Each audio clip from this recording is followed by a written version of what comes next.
Ayyaanni Waaqayyoo Abbaa Gooftaa keenya Yesuus Kiristoosiif nagaansaa hunduma keenyaa wajjin haa ta'u. Attam jirtu nagaa keessanii.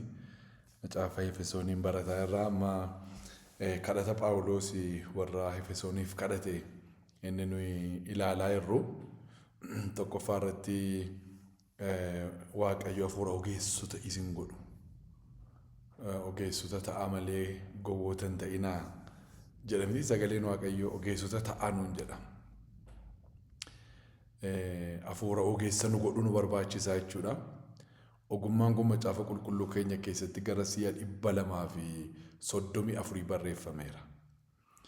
Isan isinii kadhadhee ergasii immoo hafuura Waaqayyoon beekuu isinii kennu. Hafuura Waaqayyoon isin beeksisu. Hafuura Waaqayyoon akkasin bartan isin godhu. Isan immoo isinii kadhadhaa jedheeni nus isa kana walii kadhannaa, isa kana ofii keenyaa kadhannaa. Isaan kun baay'ee barbaachisoodha jenne. Kanaaf ogummaan applicationidha. Ogummaan akka nuyi waan tokko waan barre tokko hojiitti geeddaruu nu godha. Knowledge informationidha. Wisdom immoo applicationidha. Kanaaf isaan kun lamaanuu baay'ee barbaachisoodha. Waa'ee Waaqayyoo beekuu miti amma inni nuyi jedhaa jirru kun. Waa'ee Waaqayyoo beekuu utuu hin taane Waaqayyoon beekuudha. Baay'ee garaagara.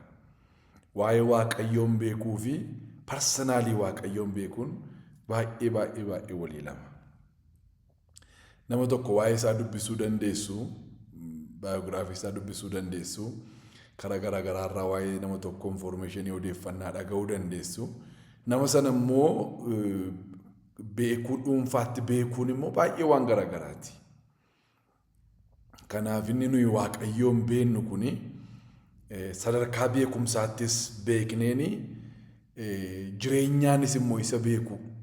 Inni nu keessa immoo isa keessa, inni mataan immoo bu'aa dhaqnaa, inni muka wayinii immoo damoota isaa, inni abbaa manaa waldaan kiristiyaanaa immoo haadha manaa. Walitti dhufeenyi nuuf Kiristoos gidduu jiru, intimasiin namaaf Kiristoos gidduu jiru isa akkasiiti. Wal beekuun ni nuyi jennu Kiristoosii wajjiniin isa akkasiiti. Isa fagootti beekan wayootuu hin taane yookaan immoo waa'ee isaa odeeffannaa sirrii hin taane isa qabnu sanatu hin taane akka abbaatti nummoo akka ijoollee isaatti wal beekuu jechuudha. Inni abbaa fi ilma gidduu jiru nu gidduu jiraachuu. Inni abbaa manaa fi haadha manaa gidduu jiru nu gidduu jiraachuu. Mataa fi dhadha gidduu jiru nu gidduu jiraachuu. Dameedhaa fi muka gidduu jiru nu gidduu jiraachuu. Isa akkasiiti jechuudha walitti dhufeenyi keenya Kiristoosii wajjiniini. Kanaaf akka kanatti isa beennee jaalala isaatti guddachuu. Akka kanatti isa beennee jaalala isaatti guddataa adeemuun, yaada isaatti guddataa adeemuun akka nurra jiru walii wajjin ilaallee. Sadaffaa irratti iyyuu waa'ee waamichaa. Waamichi keessanii abdii attamii akka inni of keessaa qabuudha. Abdii of keessaa qaba. Waamichuun waamamtee dhattee nyaata wayii nyaattee galtu, dhugaatii wayii dhuddee galtu miti. Abdii keessa jira. Abdichi immoo maannennee abdii jireenya bara baraatiin. Waa'een waamicha kanaa, waamicha keenyaa wajjin wanti wal qabateeru gara si'a 500 olii barreeffameera macaafa qulqulluu keenya keessatti. Gara 500 olii. Kanaaf waamichi keenya inni guddaan garuu Kiristoositti waamamuu keenya. Kiristoositti waamamuu keenya.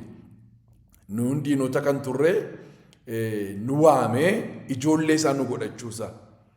Ijoollee isaa nu godhachuusaa. Walii wajjin agarreera jechuudha. Aaboo mucummaa nuu kennamuusaa. Ba'aa keenya hundumaan nurraa fuudhee lubbuu keenyaa fi gammachuudhaaf boqonnaa kennuusaa. Eessaa arganne isaa? Waamicha isaa keessaa akka arganne. Waamicha isaa keessaa akka arganne ilaalleerra. Waamichi immoo gosa garaagaraa qabu. Waamichi tajaajilaa immoo jira. Inni isa kanarraa adda. Waamichi tajaajilaa jira. Waamichi hojiidhaa jira. Waaqayyo namoota tokko waamicha gurguddaadhaan waama. Waamicha namoonni tokko muuvimentii kaasuudhaaf waamamu baay'ee. Muuvimentii gurguddaa isaa kaasuudhaaf. Warri tokko jijjiirama gurguddaa isaa biyya irratti dhaloota irratti fiduudhaaf kaafamu. Warri tokko waamamu jechuudha. Warri tokko waa uumuudhaaf waamamu. Waanuma sila Waaqayyo uume wanti haaraan uumne hin jiru. Waan haaraa sila uumamirraa kanaaf sana walitti fidanii waa gidduudhaa baasanii dhalootaaf waa kennu, dhalootaaf waa gumaachuu. Waamicha akkasii immoo namoonni irra jiru. Waamicha akkasii kennatiif namooti waamaman. Biyya bulchuudhaaf, biyya geggeessuudhaaf warri waamaman jiru. Kanaaf Waaqayyo waan garagaraatiif si waama. Waamichi isaa inni jalqabaa nama hundumaatiif Waaqayyo karaa ilma isaa Yesuus Kiristoos nama hundumaa waamicha waameera. Gara jireenya bara baraatti waameera. Gara cidha walichaatti waamamtaniittu sin. Gara cidha walichaatti waamamtaniittu. Gara Yesuus Kiristoositti waamamneerra. Waaqayyo gara mootummaa isaatti karaa Yesuus Kiristoos hunduma keenya waameera. Waamicha qabna warra waamamneedha nuyi. Waamichi keenya immoo maal of keessaa qaba? Abdii of keessaa qaba. Abdii maalii? Abdii jireenya bara baraa. Abdii jireenya bara baraa. Warri waamichicha dhaga'anii dhufan hundumtuu maal qabu? Jireenya bara baraa qabu. Isaan warra jireenya bara baraaf waame kana keessaa immoo namooti tokko immoo waamicha garagaraatti immoo waame. Warra kaanii ergamoota akka ta'aniif, warra kaan raajoota akka ta'aniif, warra kaan lallaboota akka ta'aniif, warra kaan barsiisota akka ta'aniif, warri kaan soortuu akka ta'aniif. Isinii galee kennaa garagaraatiin immoo akka isaan waldaa kiristiyaanaadhaa tajaajilanii fi waamicha garagaraatti immoo waame. Waamicha tajaajilaatti. Warra kaan immoo waamicha hojiitti. Waamicha muuvimentii tokko kaasuutti. Namoonni waamaman baay'eedha. Kenne waamichi keessanii garagara. Inni kan hojiidhaan inni kan tajaajilaa waamichi garagaraati. Waamichi walii wajjin nuyi qabnu garuu waamicha gara Yesuusitti waamamuu keenya sanuu gara jireenya bara baraatti waamamne. Inni waamicha guddaa, waamicha qixxee hin qabne, waamicha dorgommii hin qabne, waamicha fakkaataa hin qabne. Isinii galee hunduma keenya iyyuu immoo kan waame. Nama ispeeshaalii muraasa keessaa waame kan hin dhiifne waamichichi har'as ammayyuu biyya lafaa waamaadhuma jira wangeelli. Waldaan kiristiyaanaa ammayyuu Yesuusin bakka buutee namoota waamaa jirti. Waamichi kun kan nama hundumaati, kan afaan hundumaati, kan qomoo hundumaati, kan sanyii hundumaati, kan nama hundumaati. Utuu nama gargar hin baasin, utuu nama wal hin caalchisin karaa Yesuus Kiristoos dhiiga isaa dhangaleessanaanii namoonni hundumtuu gara jireenya bara baraatti waamamaniiru hundumtuu. Gara ijoollee aboo mucummaa argachuutti, aboo ijoollummaa argachuutti hundumti keenya waamamneerra. Waamichichi immoo waamicha akkamiiti? Asii ol nu waame. Waan guddaatti, waan caalutti nu waame. Asii ol waamamne. Maqaan isaa bara baraan kan eebbifame haa ta'u.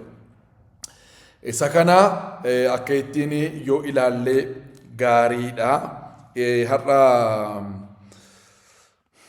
lakkoofsa 18 kanan fidne waan ta'eef waamichi isaa abdii maalii akka of keessaa qabu ulfinni warri Waaqayyoof qulqullaan itti darbanii argachuudhaaf jiranis badhaadhummaan isaas maal akka ta'e beekuudhaaf iji qalbii keessanii akkasiniif banamuu kadhata kooti. Waan sadii ilaalleerra. Tokkoffaanii hafuura ogeessa nama godhu, lammaffaanii hafuura Waaqayyoon beekuu namaa kennu, sadaffaanii waamichichi immoo abdii akkamii akka inni of keessaa qabu beekuudha. Arfaffaan immoo warri Waaqayyoof qulqullaa'an eenyu isaan? Anaaf si jechuudha. Nu warri Waaqayyoof qulqulloofne immoo wanta nuyi ulfina nuyi itti dabarree fudhachuudhaaf jennu. Ulfina nuyi itti dabarree fudhachuudhaaf jennu.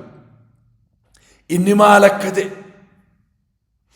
Ulfinni nuyi itti dabarree fudhachuudhaaf jennu maal akka ta'e beenneennaani? Ulfinni nuyi itti dabarree fudhachuudhaaf jennu maal akka ta'e beenneennaani? Wanti biyya lafaa kanarra jiru hundumtuu xinnaatee nutti argama. Wanti guddaan maanni waan itti darbinee fudhachuudhaaf jennu beeku. Eewfaatu warri Waaqayyoof qulqullaa'an. Warri Waaqayyoof qulqullaa'an kun eenyu fa'i? Warra waamicha isaaf deebii laatan. Yes, warra jedhan. Warra waamicha inni waameef tole jedhanii warra gara isaa dhaqanii isaan eenyu ta'anii? Warra Waaqayyoof qulqullaa'an ta'an. Warri Waaqayyoof qulqullaa'an kun immoo waan itti darbanii fudhachuudhaaf jedhan qabu. Ulfina guddaa isa Waaqayyo warra isa sodaataniif qopheesse iji namaa takkaan agarree gurri namaa takkaan dhageenye sammuun namaas yaadee bira ga'uu hin danda'u jedha. Maaloo isa Waaqayyoo warra sodaataniif qopheesse. Wanti sii qophaa'ee jiru jira akka hidhattee dhaaltuuf akka ati kan kee godhattuuf maayinni inni kaffe yoonaan jettee hin beekuwan. Maaliif iji namaa takkaan agarree Museenis hin agarree Eliyaasis hin agarree Phaawulosis hin agarree wanta nuyi itti darbinee fudhachuuf jennu iji nama tokkoyyuu takkaan agarre. Iji nama tokkoo takkaan agarre. Inni bantii Waaqaa sadaffaatti ol ba'een deebi'ee jedhe Phaawulosis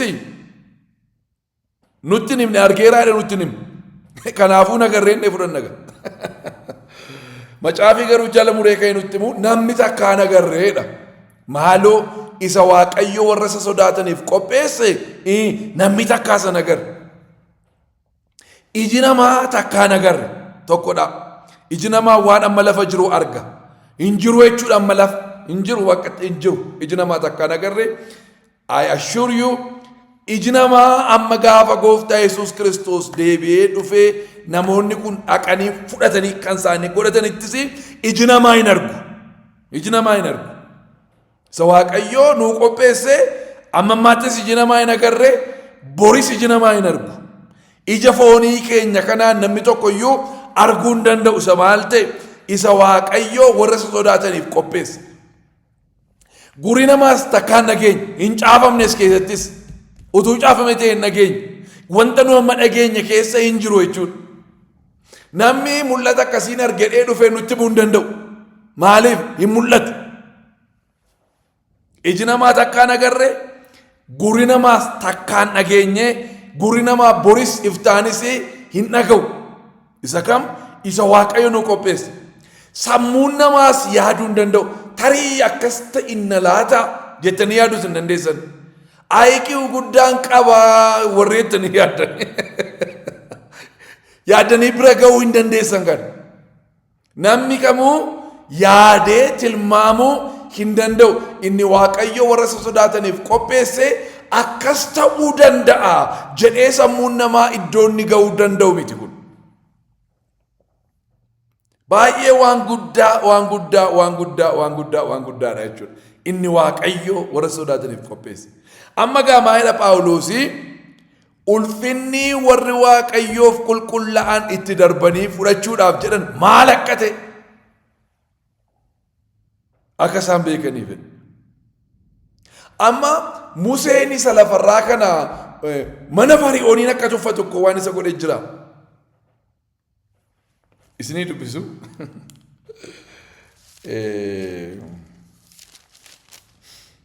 Ibroota boqonnaa 11 lakkoofsa 23 akkeedha. Yeroo Museen dhalatee abbaan isaatii fi haati isaa mucichi akka nama gammachiisu waan arganii fi amantiidhaan ji'a 3 isa dhoksan. Isaanii ajaja mootichaa hin sodaanne. Museen yeroo guddatee amantiidhaan ilma intala Fari'oon jedhamee waamamuu dide. Yeroo gabaabduudhaaf cubbuu keessa jiraatee gammaduurraa saba Waaqayyo wajjiniin rakkina jala jiraachuu fo'ate. Inni ija isaa gatii isaa isa booddeerraa waan ka'atee fi sooroma Gibxi hundumaarraa sababii Kiristoosiif arrabsoo baachuu badhaadhummaa isa caalutti lakkaa'ate. Agartanii? Calluma dhi'ammaa badhaadhummaa Gibxi kanaa calluma dhi'ammaa ilma intala Fari'oon jedhamuu kana calluma dhi'ammaa carraa bor mootii ta'anii biyya Gibxiin oonii godhuu kana calluma dheen dinne stuupidii akkasii miti calluma dheen dinne gadheedhaas jedhee miti kan inni dide aangoon suni biyya bulchuun mootii ta'uun gadheedha mootii ta'uun cubbuudha dhee miti yoo mootii taatan cubbuu baay'ee hojjechuudhaaf carraa qabdu waan barbaadan gootu waan ta'eef iddoo sana warri jiran eeggannaa baay'ee barbaada. Garuu hojichi hojii sirrii miti Daawit fa'i mootii kan ture. Daawit fa'i mootii kan ture. Waaqayyotu aaboo namaa kenna. Waaqayyotu geggeessaa biyyaa kaa'a beekaa kan. Geggeessitoota kan kaa'us kan kaasus Waaqayyoodha. Kanaaf wantichi yaada Waaqayyooti jechuudha. Namoonni biyya bulchan biyya geggeessan akka isaan ka'an yaada Waaqayyooti. Maadi daree kan sooroma Gibxi kanaa maaf dide gatiisaa ijasaa isa booddeerra kaa'ate. Waan dinqii arge namichichi. Waan mootii ta'urra caalu arge. Waan qabeenyaa biyya Gibxirra caalu arge. Waan caalu waan argeefi har'a qabeenyaa Gibxiin soorome. Har'a cubbuu keessa taa'ee gammadee cubbuu nama gammachiisa. Eeyyee macaafa takkee. Gammachichatu yeroodhaaf malee. Cubbuu keessatti yeroodhaaf gammaduudhaaf mannaa jedhe Museen. Cubbuu keessatti yeroodhaaf gammaduudhaaf mannaa. Saba Waaqayyoo wajjiniin har'a rakkadhe. Gatii koosa booddee sana fudhachuu akka badhaadhummaa guddaatti lakkaa'e jedha. Inni waan caalu argeera. Macaafni birootaa macaafa waan caalu haasa'udha. Waan caalu haasa'a. Nus waan caalu filachuun nurra ogummaan akka nuyi waan wayyotu hin taane waan caalu akka nuyi filannu nu godha ogummaan. Hafuura ogummaa nu kadhateera waan ta'eef hafuura ogummaan kadhannaa, hafuura ogummaa namaa kadhannaa, hafuura ogummaa qabnaa, hafuura Waaqayyoon beekuu qabnaa. Waamichi keenya maal akka ta'e adda baafneerra. Isa booddee immoo ulfina isa warri Waaqayyoon sodaatanii itti darbanii isaan fudhachuudhaaf jedhan sana. Amma gaafa sagartan Museen amma isa arge. Gatii isa fudhachuuf jedhu arge. Fagootti gaticha laale. Gaticha laaleetu ani amma ilma intala Fari'oon jedhamee cooma mana mootii muraa, daadhii mana mootii dhugaa, barcuma mootummaarra taa'ee waggaa 120 jiraachuurraa cubbuu keessa cubbuutti gammadaa, waan barbaadan godhaa, abbaa barbaadan dhiitaa, abbaa barbaadan kabalaa, abbaa barbaadan ol buusaa, abbaa barbaadan gabbuusaa, humna biyya lafaa kanaa waan an barbaade godhaa, waggaa 120 cubbuu keessa gammadee jiraachuurraa bara keessa gammadanii jiraachuu naa wayyaa. Bara keessa gammadanii jiraachuuf immoo har'a saba Waaqayyoo wajjiniin rakkina filachuu naa wayyaa jedheetu ija isaa isa fagoorra kaa'e. Fagootti waa arga namichi. Ija isaa isa fagoorra kaa'e. Ammanis isinitti ulfinni na haasa'aaru kuni ulfina isa biyya lafaarraa miti. Inni biyya lafaarraa ulfina miti. Ulfinnumti jira jedhama mootummaa walitti akkuma neengada isiniin jedhe walitti buufnee nama tokko laannee koo ulfina sanuu itti adeemaa irra wajjiniin waliin gitu. Amma mootonni biyya lafaarra jiran piraayim ministeeronni kun pirezidaantonni kun isinii galee ammatu aangoo isaan bira jiru fidanii amma nama tokko kennanii ulfina isaan bira jiru amma fidaneetu nama tokko kennanii. Akkas ta'eeyyuu ulfinan jedhamu kun isheen biyya lafaa kun ulfinan taatu kun maal biratti kana biratti ulfinan taatu kun inni nu itti adeemaa irra kuni ulfina bara baraati. Inni nu itti adeemaa irra kuni ulfina waaqarraati. Inni nu itti adeemaa irra kuni ulfina isa Waaqayyo keessa jirurraa irmaanna. Ulfina isa Waaqayyo keessa jirurraa irmaanna. Ulfina isaarraa nu hira. Ulfina isaarraa nu hiree namayyuu ulfinni isaa nirratu. Innum ulfinni isaa. Yookaan immoo ulfinaan nanne ittiin hin qixxaannu. Yookaan nanne ulfinaan hin caalluun. Ulfinni inni nuu kennu jira. Namootaaf ulfinni inni qopheesse jira. Ulfina isa akka kan saatii miti. Garuu isarraa hirmanna. Ulfina isa kan saatii irraatu nuu hira. Maqaan isaa bara baraan kan eebbifame haa ta'u. Kanaafiyyuu ulfinni inni itti waamamte kuni ulfina isa kan Waaqayyooti. Haaleluyyaa. Ulfina isa kan namoonni har'aa amma har'aatti biyya lafaa irratti qabaatanii fi boris iftaanis hamma gaafa Yesuus dhufuutti isa isaan biyya lafaa irratti qabaachuudhaaf jedhan miti. Inni isa miti. Isa miti inni. Inni kuni Waaqayyo ulfina qabeessa bira. Waaqayyo ulfina qabeessa. Waaqayyo ulfinaan guutuu bira. Waaqayyo ulfinaan badhaadhaa ulfina quufe bira. Isatu sii hira. Isatu nuu hira. Isatu nuu qopheesse. Ulfinichi sattamiti. Isa namarraan darbine. Isa namarraan deemne. Isarraan bu'amne. Isarraan kufamne. Isa keessaan du'amne. Ulfina bara baraati. Haaleluyyaa. Ulfina bara baraati. Ulfina kanatu ulfinatti adeemaa irra nuyi. Ati maalitti adeemaa jirta? Ulfinatti adeemaa jirta. Haaleluyyaa. Nama ulfinaati ati. Waaqayyo ulfinaaf si waame. Waaqayyo ulfinaaf si barbaada. Kottu ulfina bara baraan si ulfeessaa siin jedheetu si barbaada. Awwaara sirraa urgufee, daaraa nurraa urgufee, daaraa keenya nurraa urgufeetu ulfina bara baraatti nu fuudhee adeemaa jira. Ulfinni kuni ulfina bara baraati. Haaleluyyaa. Maqaan Waaqayyoodhaaf bara baraan kan eebbifame haa ta'u. Ati ulfinatti waamamti. Kanaaf Phaawulos warra Efesooniitiin ulfinni warri Waaqayyoof qulqullaa'an itti darbanii argatan kun attam akka ta'e akka beektaniif kana beektanii naan irraan deebitanii. Amma Phaawulos eenyutu anaan Kiristoositti gargar na baasuu danda'edha.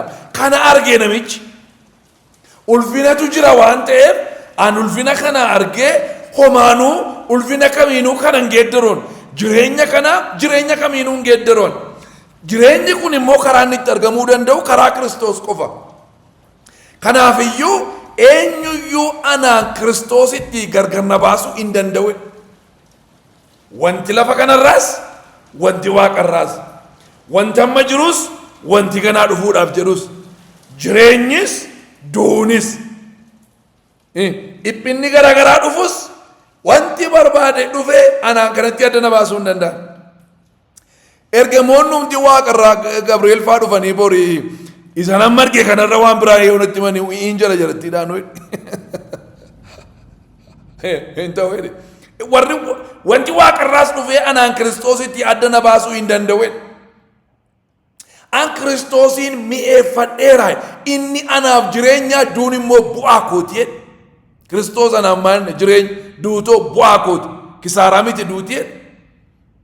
Duuti kisaaraa miti, duuti waa maggadhee wayii miti, dhalachuudhaan gara biyya lafaa kanaa dhufee duudhaan hin keessaa ba'a. Gaafan keessaa ba'u gara ulfina bara baraattan deemaan. Dhaqee boqodhee gaafa yeroo isaa ga'u ulfina bara baraatti galeetanii bara baraan Yesuus Kiristoosii wajjiniin ulfaadhee hafa. Yesuusii wajjin ulfaattee haftaati. Haaleluyyaa. Yesuusii wajjin ulfaattee haftaati.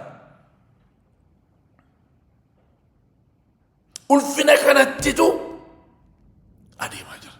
Erga abdii akkasii qabaattanii isin attamitti jiraachuutu isin rarareedha macaafa qulqulluun. Erga abdii akkasii qabaattanii abdii gati jabeessa akkasii erga qabaattanii abdii amansiisaa akkasii erga qabaattanii ulfinatti adeemaa jirtu erga taataniiti attamitti jiraachuutu isin irra jirareedha. Jireenyis istaandardiin jireenyaa jira jiran. Istaandardiin jireenyaa jira. Erga ulfinatti waamamneenu jireenya sana gitu jiraataa deemuun nurra raasi. Akka namoota ulfinatti adeemaa yerootti fuula guuraan deemu, nyaara guuraan deemu, maatamitti nama ulfinatti adeemu boo'aa deemu. Nama ulfinatti adeemu. Yeroo mo'aniyyuu pirezidaantonni akka jedhuuni piraayim ministeeronni makiina kee taanee kan nuun jira adeemu gaafa mo'an. Waggaa 5 booddeessa deebi'anii filamanii, waggaa 4 booddeessa deebi'anii filamanii gaafa mo'anii bakka gammadaa deemu isinii galee. Ati immoo ulfina bara baraatti deemaa jirtaati. Ulfina bara baraatti deemaa jirtaati. Kanaafuu jireenyi kee Waaqayyootti gammadee jiraachuutu irra jira.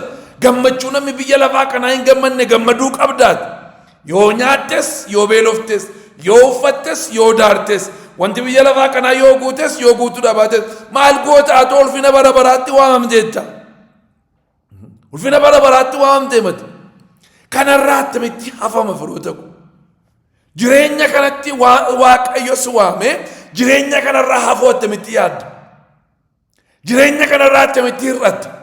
Attamitti waa'ee kanaa gadaaf ganama yaaddooti. Attamitti waa'ee kanaa yeroottis yeroo malee yaaddooti. Kun si gammachiisu taanaan maaltu si gammachiisa? Maaltu si gammachiisa? Ulfina isa warri Waaqayyoof qulqullaa'an itti darbanii argachuudhaaf jedhan akkasin argitan isa iji lafa kanaan argus. Kanaafuu qalbiin garaa keessanii akka inni isinii banamuun barbaadu. Kan argitanii ennaan isinii namni irraa isin deebisu hin jiru. Mootonni irraa isin hin deebisan, gurguddoonnis irraa isin hin deebisu, yeroon irraa isin hin deebisu, haalli irraa isin hin deebisu, rakkinni irraa isin hin deebisu, du'i irraa isin hin deebisu, ergamoonni Waaqayyoo irraa isin hin deebisani, abbaa naati irraa isin hin deebisani, namni danda'ee kanarraa si deebisuu danda'u hin jiru. Hamma argitu duwwaatti gaafa kan argite irraa hin deebitu ati achaaraam. Ergamaan Phaawulos namni kan arguu qabaa. Namni kan arguu qabaa. Firoota koo ulfinatti waamamtan isin. Ulfinatti waamamtan. Maayedha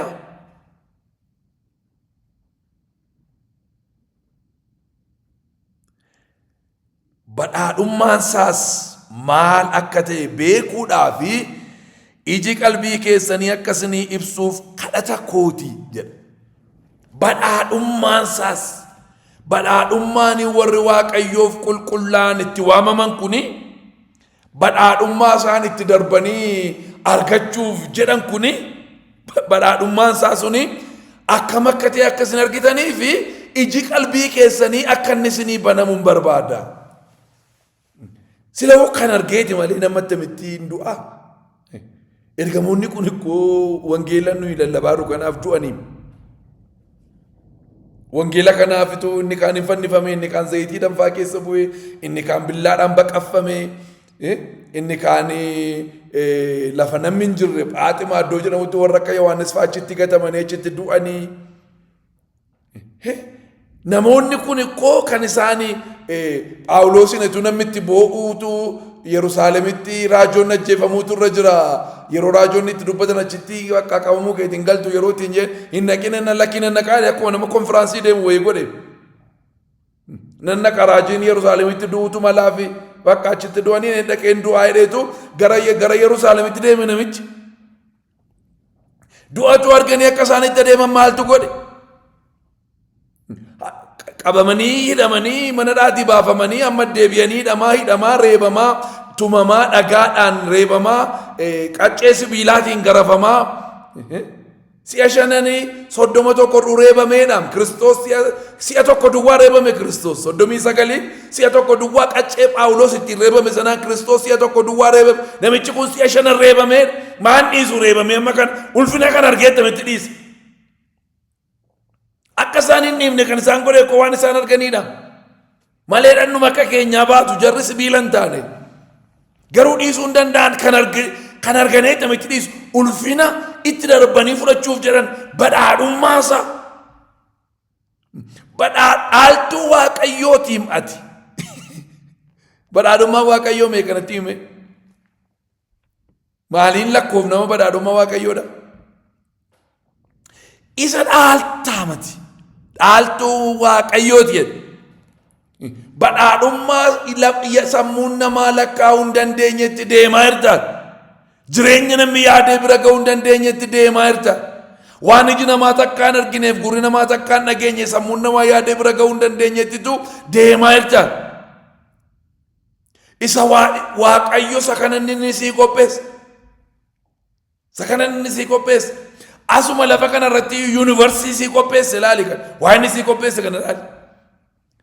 Inni achi immoo dhiigaa takkaan hin argamne inni immoo hin argamne inni takka inni achi keetti immoo bara satte deemaa jiru keetti san inuu qopheesse hin argamne. Badhaadhummaa isaa kana dhaaluuf deemaa jirta. Badhaadhummaa isaa kana dhaaluuf deemaa jirta. Kan akka isaan arganiifi jedhe waa Phaawulos. Innaani maaloo ija qalbii isaanii baniif jedhe. Ija qalbii isaanii baniif.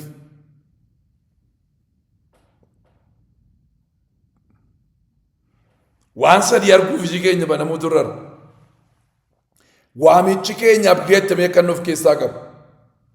Ulfinni warri Waaqayyoof qulqullaa'an itti darbanii fudhachuudhaaf jedhan. Badhaadhummaan nu hidhannee argachuudhaaf jennu maal akka ta'e baruuf iji qalbii keenya banamuu turre jira. Hafuura ogeessa nu godhuu fi hafuura Waaqayyoon beekuu nuu kennu immoo Waaqayyoon kadhachuutu nurra jira. Isa kana lamaan kadhannee argannee hafuura qulqulluu biraa iji keenya immoo nuu banamee inni suni nuu kennama ogummaan nuu kennama Waaqayyoon beekuuni guyyaa guyyaatti waan nuyi godhaa deemnudha. Hafuurri qulqulluun taa'ee kana nu barsiisa. Ogummaa nuu kenna kana nu barsiisaa deema. Warra kana sadan garuu ija keenya nuu banamee qalbiin keenya nuu banamee argina kan arginee innaan biraa nafnu jechuudha. Kan argee namni deddeebi'uu hin danda'u. Amma numti kiristinnaan nutti minyaa'uu didee waama isaa wallaallee sababii kana nagarreef. Maaliif nagarree ija qalbii keenyaatu hin banamu. Waaqayyo ija koobaniiti waamichi ati itti na waamte kun abdiin of keessaa qabu. Warri Waaqayyoof qulqullaa'an waan isaan itti darbanii fudhachuudhaaf jedhan.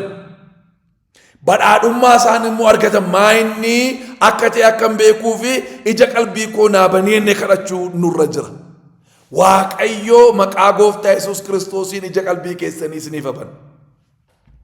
Amma Aggaar ikkoo mucaasee kan isheen du'atti dabarsitee laattee sababii cisee banaminiif malee sababii bishaan dhabameef miti. Mucaa kanaaf gatii isheen baafte ilaalame. Jireenya mana Abrahaam irra jireenya biraan qabdu Aggaar. Garuu gaafa mucaan kun garaatti hafee kaasee rakkinitti dhufe. Saaraa biratti jibbamuun, arrabsamuun, isinii galee mana keessaa baafamuun, si'a lama baate tokko fi baatee ergamaan deebise. Isa lammaffaa immoo bakka Waaqayyo mata Abrahaamiin baasii baatu jedhe. Isa booddee Abrahaam baase bakka ergasii manichatti deebi'uu isaanii wanti nuyi beennu hin jiru. Garuu wanti nuyi beennu mucichi saba guddaa akka inni ta'e. Saba guddaa akka inni ta'e. Amma mucaan kana gatiitti baaftee jireenya lafa onaa keessa isaa itti takkaraatatte kana etuunni du'uu hin ilaalu. Mucaan koo du'uudhaaf jedha. Maal dhabee bishaan dhabee jetteetu mucaase sana gattee hamma darbannaa eeboo gatteetu iyyuutti kaate. Waaqayyoo iyya mucichaa dhageera jedheen. Ilaa bishaanni sibira jira. Ija ishee baneef bishaan achi ture achuma ture iyyatuun banamne malee. Amma kana arguun ija banamaa barbaada. Iji keenya banamnaani kun jira. Waaqayyo kana qopheesseera. Nama jisaa qalbiin isaa banameef itti agarsiisa.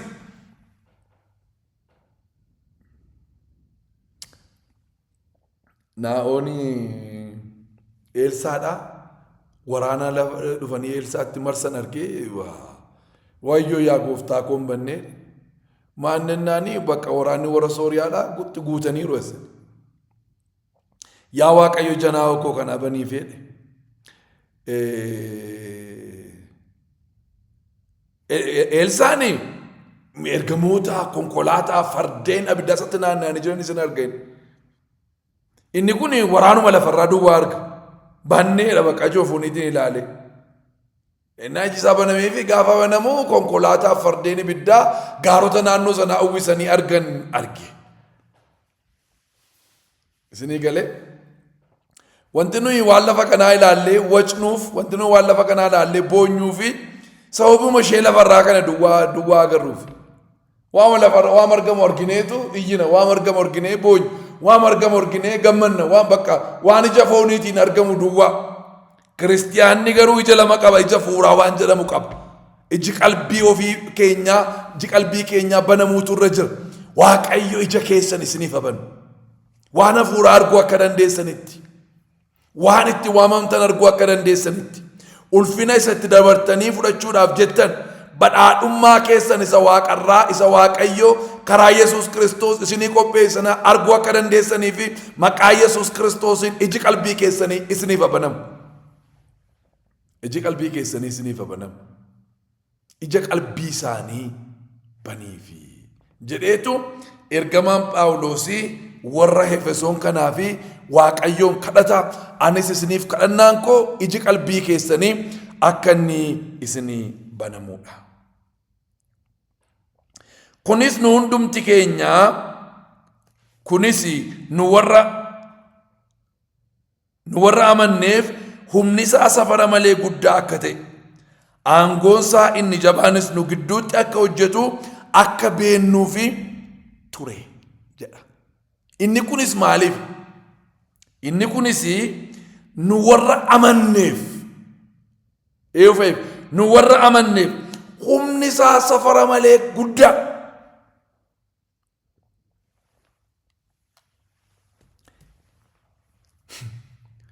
Inni kun immoo levelii inni itti nu geessu laala.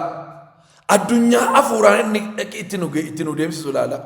Kana asitti nafa kun. Amma namni baay'een asuun ga'u baay'ise wayi. Namni baay'een itti as hin geenafa. Gaafas geesse ati. Hafuura gummaan guutamtee, hafuura Waaqayyoon beekuun guutamtee, Waaqayyoon beekuu kaayyoo kee godhattee, isa booddee abdii waamicha kee keessa jiru bartee, ulfina isa warri Waaqayyoo fi qulqullaan argachuuf jedhan argattee mi'eeffattee, badhaadhummaa sana erga beettee booddee inni immoo maal si godhaa? Humni isaa fa'iif warra amananiif. Dhaabbata amantii akkasiitiif hin jiru. warra biyya akkasiitiif hin jiru dhaloota akkasiitiif hin jiru eeyofa ifree warra mananiif naman tabini reeti warra mananiif ammam gaa humni isaa safara malee haaleluyyaa warra mananiif safaran qabumni waaqayyoodha warra mananiif hamman hojjeta wanti jedhamu hin jiru hamma amantii keetiiti hamma nagaa wanti jedhamu hin jiru hamma amantii keetiiti safara malee humni isaa safara malee guddaa akka ta'e eeyofa nu warra mannuuf lakkoofsi 19 kunis nu warra amannee fi humni isaa safara malee guddaa akka ta'e nu warra manneef warra mananii fi humni waaqayyoo safara malee guddaa humni waaqayyoodha warra mananiif aangoosaa inni nu gidduutti hojjetus aangoosaa isa nu gidduutti hojjetu ila aangoosaa inni jabaanis nu gidduutti akka hojjetu akka beeknuuf ture aangoon waaqayyoodha eessatti hojjeta nu gidduutti waldaa keenya keessatti tokkummaa keenya gidduutti walitti qabama keenya keessatti aangoonsaa inni guddaan akka hojjetu nu warra manneef kuni nu warra manneef humni isaa safara malee guddaa akka ta'e aangoonsaas nu gidduutti akka hojjetu akka beeknuufi jedha maqaan waaqayyoo bara baraan kan eebbifame haa ta'u namoota waaqayyoo iji keessan isiniif banamu kana arguu akka dandeessaniif isatti aanu barumsa keenya asumarraa jalqabna